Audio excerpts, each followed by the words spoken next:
Asalaamu calaykum waraxmatullaah wabarakaatu. Warkii hore war soo dhaafaa dhahay. Soo dhawaada horta dhammaantiinna. Haddii aad igu cusub tihiin please waxaa idinka codsanayaa subscribe-ka inaad ii saartaan oo waxaan ku dhahay fiidiyowga aad ii kala kicisaan. Dhiirigelintu waa xaggiina. Weli waxaan ku guda jirnaa mowduucii dilaaga Haashim. dilaaga Haashim u bixiyay aniga.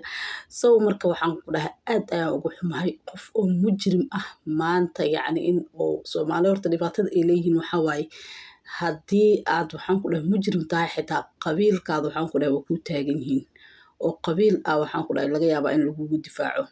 Horta hadda maxaa la dhahayay hore ayay usoo dhacday oo ninkan qabiil ahaan loogu soo difaacay oo xabsi uu soo galay looga soo saaray.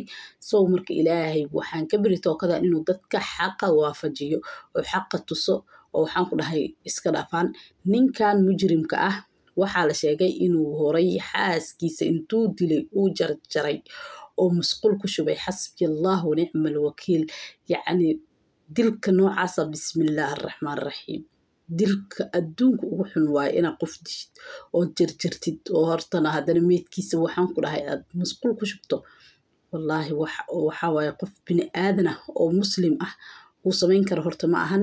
Laakiin ma aqaan kuley ninkan maskaxiyan ma u xanuunsan yahay Allahu aclam. Inkastoo yacni dadka oo maxkamadaha jooga ay saas dhahaan qofkan maskaxiyan aan usoo baaraynaa haddii wax ay ka qaldan yihiin iyo haddii kaleba.